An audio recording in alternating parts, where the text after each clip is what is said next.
"Inspector," said Gill, stepping into the conference room and managing a forced smile.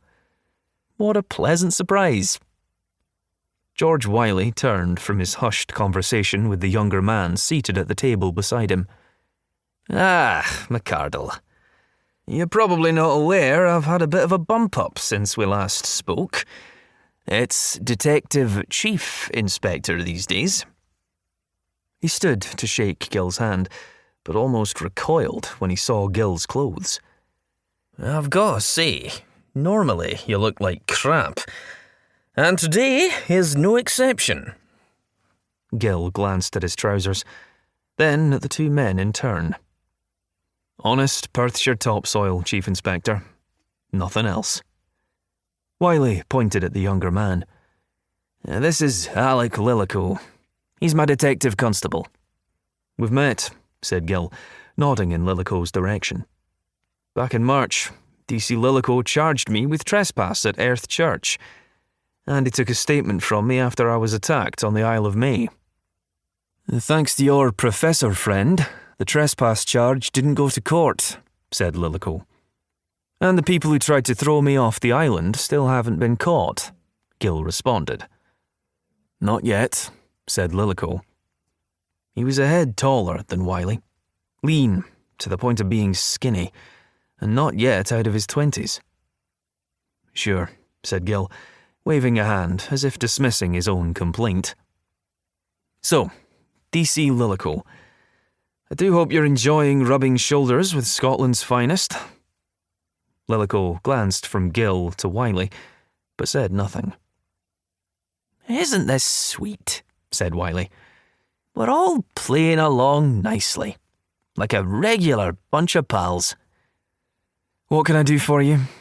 Gill asked wearily. "There you go, Alec.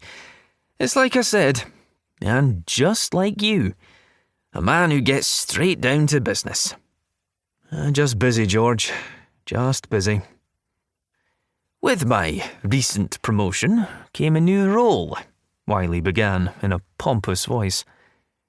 "I've been lifted out of regional policing, and now I'm seconded to a new unit called Special Investigations. My role is to bring expertise to cold cases, plus any active investigations that require a high degree of lateral thinking." Gill blinked twice and wondered if George Wiley and lateral thinking had ever as much as passed in the street. "As I've been presented with a difficult case, I've been authorised to leverage civilian resources to bring fresh insight." "Ah," said Gill. "I was under the impression this was a social call, and now I suspect I'm about to be leveraged." "No need to get sniffy, McArdle. You haven't even heard what it is yet." Wiley wagged a finger at him. "Because, knowing your history, I think you'll like it." Gill dropped his open palms on the table. "And I doubt I'm going to stop you telling me about it." Wiley flicked his chin at his junior. "Show him, Alec." From the floor beside him, Lillico lifted a black evidence case onto the table. Then he reached inside and pulled out a clear plastic bag, containing what looked like half a kilo of fine white gravel. Wiley took it from him and slid it across the table to Gill.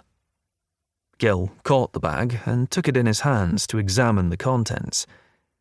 He immediately dropped it and pushed it away to arm's length. "Sorry, but that's disgusting." Wiley pulled a self-satisfied smile. "Isn't it just?" "Wiley, please tell me why you're polluting my conference room with a bag of human teeth." "Because, Mr. McArdle, I've got a little mystery on my hands."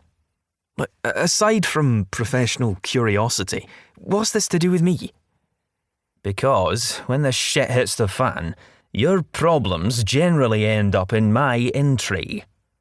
Seeing as how Alec and I are so short-staffed, I thought it was about time I got one back."